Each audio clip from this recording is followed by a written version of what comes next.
The new album, Suckerpunch, how long did it actually take to put together? Because obviously not your first release, but it's your first full length. Yeah, so right after Paranoia came out, like about a month after, about a month after I started working on Suckerpunch. So I guess from like February, March to like December. So like almost a year I worked on it. Yeah. The hardest part, I would have to assume, was compiling the right songs for it. Oh my God, yeah. I had so many songs and I just like couldn't figure out which ones I wanted. That was like one of the main things. And then another thing that was really hard is I was on tour at the end of last year. Yeah. And obviously like we were trying to wrap the album and then I went on tour. So like one of the main things that we were like struggling with is I really wanted to do rewrites for most of the songs.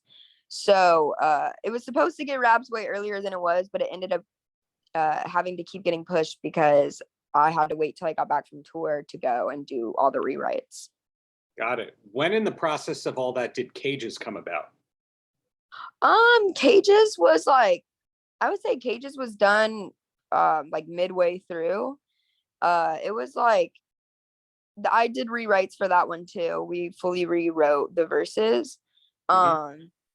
But Cages we wrote like, I would say that was one that was like midway through, maybe a little earlier on. Cages was co-written with John Feldmann. His band Goldfinger is one of the bands that got me into punk rock. What was your introduction to John Feldmann? Well, I mean, I just know he's like super iconic, obviously, and he always makes like really good music and like really good pop punk songs. So I don't know, I just like wanted to work with him, and luckily somehow he wanted to work with me too, so it worked out. Did John ever tell you the story about how he turned down writing the music for American Idol? No, he didn't. It's one of those things where somebody goes, hey, do you want to do this? You go, I don't know if it has legs. And he turned down American Idol. You can ask him about that next time. But when you work, sometimes when you're putting together an album, I know this as a person who's managed artists and work on management teams, to get to those, you know, if you have one song with John, sometimes it's a 1-for-1, and then other times you wrote 7 to get to that one. Was that the only song that you co-wrote with John? No, so we wrote 3 songs. Like at that time, we've wrote a couple more now, but at the time it was 3 songs, and I think Cages was the last song. And the other 2 songs I actually really liked also. They just didn't make the album. One of them was a little too the situation I was talking about was a little too like too specific, and I didn't want any drama, so that's why we didn't put out that song. And then the other one I just kept doing rewrites and I just couldn't figure it out, and we were like running out of time, so Cages was the only one that stayed. So having so many extra songs sounds like you have some Japanese B-sides. Yeah, I have like they're really good songs. A lot of them are actually really good, and like they could have made the album, but I wanted every song to sound different and like have its own personality, and something I was like having trouble with. I've just never made something that long, which is like I just didn't want everything to sound too similar, or like everything to be super pop punk or like whatever it was. So I was really trying to like narrow down the picks by making sure they all had their own like standing personality. Makes sense to me. So going back with writing this whole album, you had first international taste of success like 6 years ago with Pretty Girl, and it charted everywhere in the world, and Z100 here in New York loved you and had you hosting things and appearing all the time. But all that makes it kind of hard to determine, are you a pop punk artist, or do you like the term pop punk in general? I like the term pop punk. I would say I don't know, I like tap into so many genres, but I guess I would say I'm like a pop rock and or a pop punk artist, yeah. Because when I go down the list of collaborators that you've put out music with, the Cheat Codes, Chase Atlantic, Snot, Travis Barker, most artists would not be able to pull off all those different genres. And so when I say pop punk, some artists would go, "Oh, that's terrible," and other people go, "Call me whatever you want to call me, as long as it's poppy and interesting, I do it." Yeah, I think like I just I just like music. I just like all different types of music. So like I'm always down to work with anyone that I just like for Snot, obviously he makes completely different music, but like I'm genuinely just a really big fan of Snot. And when he asked me to work, I was like, of course of course I'll work. I love your music. So I think like if anyone who wants to work, if I just genuinely like your music, I don't care what genre you're in, like I'm down to do it. So yeah, I don't really care what genre you put me in, just don't call me a pop artist, because I think the word I think the word pop I don't like, so it has to be paired with something. What was your first introduction to punk rock? Do you remember? Yeah, I so like my whole family grew up raised me on like rock music. Like my mom likes metal, my dad like loves indie rock and like, like dad rock. And then and then my brother is like he's really into like metal and like older rock, or just more like, I guess, rock, just the title rock. So I grew up listening to a lot of that. Like my mom introduced me to Evanescence when I was pretty young. Disturbed, like Papa Roach, all those people. And then my dad listened to like all the just, like dad rock. So I don't know, I was like raised on it. And then when I was in like middle school, I think, or I think it was fifth grade when I first heard Alzana. Hmm. So that was like the first screamo band, I guess you would say, that I heard. And then I got into Sleeping with Sirens in middle school, and that's when it like really, really started my love for just like pop punk and guitars and all drums and screaming and all of that. Sleeping with Sirens, a band that you have technically collaborated with. Yeah, I know, it's really crazy. I thought as a Texas native that Bowling for Soup was going to be high on the list for you as an influence. Am I totally off? No, they're not. So you grew up with all different kinds of genres. And did you always know that you wanted to primarily be performing in the rock genre? Yeah, so like when I first started making music, we were actually making more like alternative pop. I wanted to like I really wanted to make, I guess, kind of like what Billie Eilish was doing for a second with like You Should See Me in a Crown and like stuff like that. Like that's when I very first started. That's what I really wanted to be doing, like dark pop that had like weird sounds and stuff like that. Like I wanted to make like alternative type music. Um because at the time I started in like 2015, Mhm. and pop punk was not really, I mean, it wasn't what it is now. Like Warped No. Tour was dying off. Um, there was no festivals doing, like there's been like old rock festivals with like, Kiss and like Metallica and like the like older bands, but there wasn't something for people in pop punk or people in pop rock and that genre at the time. Mhm. Um, and I just really wanted to make music. And so when I got signed very quickly after starting, um, I kind of just got pushed into the pop genre because Mhm. that's what they were like, oh, that's what's gonna work. And I was like, I just really want to make music. I don't know what I'm doing. I just want to make music, so I'll listen. Um, so I always wanted to do something a little different. I just kind of got shifted into something else. But now it's crazy. It's like fully alive. I mean, like I've just played 2 metal festivals, Yeah. and like, When We Were Young is a huge festival now, and like Yeah. there's so many pop punk festivals. It's crazy. To be clear, when you say dad rock, do Kiss and Metallica fall into that category? Kind of. I'm thinking more like Breaking Benjamin is Okay. like dad rock.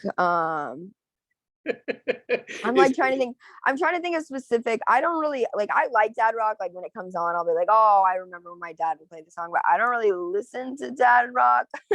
um, but I'm trying to think. Like, um, I'm trying to process this new term. I've never heard this before. Would there you've then never heard be? dad rock? I've never heard dad rock before, and so Breaking Benjamin. So does that mean late 90s, early 2000s kind of top 40 rock radio? Yeah, I would say so. It's like, yeah, it's the music that would play in like the 2000s on like alternative radio or like, Okay. yeah, like that So type of stuff. I mean, now my dad listens to different music. Now my dad's like really into like alternative music. Like he's always talking about like Sirius XM, like alternative radio. So he likes stuff like that now. But yeah, growing up was a lot of dad rock. I can't believe you've never heard that term. I've never heard that term. So I'm trying to learn here, provide getting some education out of this interview.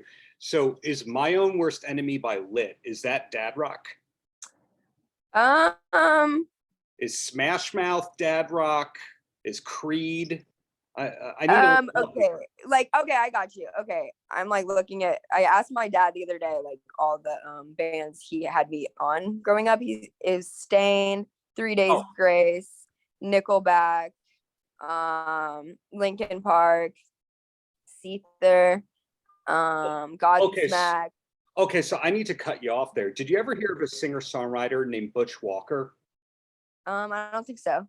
Butch, kind of like John Feldmann, he's written a lot of hits for other people, and then he himself had a record deal. He did some of Avril Lavigne's stuff. Butch has had a lot of big hits.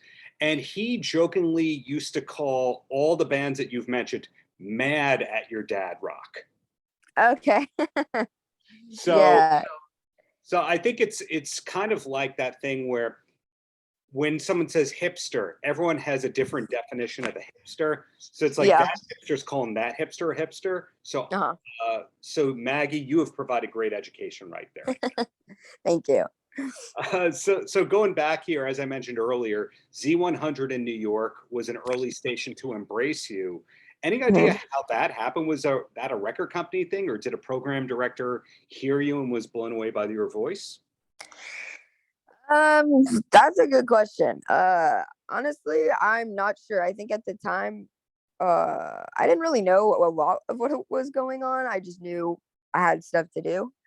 So I'm honestly not sure, but like even the people I met with at Z100, like Maxwell, I'm still friends with him. I just saw him at iHeart in Vegas, and he just did a Twitter space with me. So I mean, I'm still, I still talk to him, and he's still been super supportive of me, like even now. So I'm not sure, but I love Maxwell. That was my childhood radio station, yet it's like the most influential pop station in the country. So when they say you're good, that's kind of a big deal. Yeah, for sure. And going back to what we were saying with how this is your first full-length album, but you had the EP, you've had singles and all that. You personally also have the pressure of keeping up on that end, keeping great social media going, keeping up with cool fashion. How do you manage to stay creative on multiple levels like that all the time? Is there a team, or are you just always working? No, I'm definitely always working. I don't know, for me, like I've been doing social media for a really long time at this point. I got on Instagram in 2012, late 2011. I think actually I got on in like July 2011. I just checked.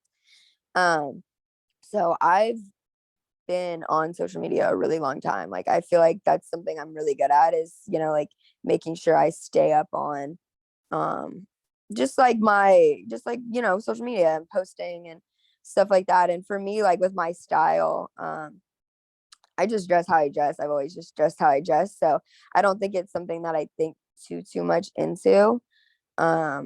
And I don't know, with music, that's another one. I'm just like, I'm always making music. I love making music. I definitely start feeling pressure later on, like when I'm trying to rap and I'm trying to put songs together. That's when the pressure will really start hitting me. But like right now, I'm really just chilling. Like I'm just, I just put out the album. I'm already back in the studio, and I'm just working. I don't know. I just worked. Already back into the studio because we may see a deluxe version of Suckerpunch, or you're actually thinking about the next album? No, I'm thinking about the next album. And that's not the record company. That's you actually just wanting to drive the ship? Yeah, so I'm actually not signed to a record company. I'm signed to a distribution. So everything I do is me. I'm not my label or my distribution, I call them my label. They don't really they let me do me, and they like really let me work at my own pace. Obviously, like, you know, when it's time to rap, they'll be like, all right, like maybe it's time to put it out now. But for the most part, they really let me just be creative and let me do my thing. And yeah, it's all me. So me getting back in the studio is just me wanting to write. The confusing thing for me with the record company is that about 10 years ago, we started seeing, for example, Sony Red was actually the label also, not just a distributor. We started to see more hybrid deals where artists would, sometimes it'd be a joint venture, a distribution deal. Sometimes the distributor also wanted to be the label. So, you know, take a compliment here. It's really impressive you are where you are without the traditional major label machine making all that happen. Thank you. I appreciate that. So how far ahead are you looking beyond the album? Are you one of those, I know where I'm going to be in 3 years artists? Oh no.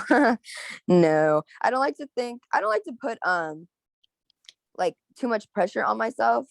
I don't like to say, oh, I'm going to be here in 3 years, because then it's like, if you're not there and you work slower, like, you know, things sometimes take a long time. And if you're not where you thought you would be in 3 years, that's like really, that can be really upsetting and disappointing and discouraging. So I really don't try to put too much on myself, because even like 3 years ago, if I would have told myself I'm here, I wouldn't have believed it, and this probably wouldn't have been where I thought I was going to be. So I don't know. I think I just don't like to put things on myself. Obviously, there's things I want to do and places I want to be, but I don't like to be like, I'm going to be doing this in 3 years, because it's like, you just never know. Life is full of surprises. So you just never know. Well said. Well, down to the last 3 questions here, and they should be quick ones. The first one is, yes, it's full of surprises, but a fashionable artist with great social media, do you have aspirations outside of music that you say, for example, I want to have my own brand, my own fashion line, I want to act, etc.? So I do have a brand. We sell in Zoomies. It's called SWIXXZ. So that's like one of my main things. I love doing that. I love making clothes, and I love going to all the SWIXXZ or to the Zoomies events. I love working with Zoomies. They're great. And I also want to go into like makeup, not like makeup, but I really want to go into like lashes and maybe like eyeliner, do like a little duo thing or something. And those are like my main things right now, just because I've been so focused on everything else. But I really do want to do lashes. And then with SWIXXZ, I think just making more stuff, like getting into shoes, getting into men's wear, getting into accessories and jewelry and stuff like that. Wow. Okay. Big goals. And I did not know that, part of my ignorance for just knowing you as a musician. It's all good. Next question. What's the last concert that you went to for fun? So I just was at Aftershock all weekend.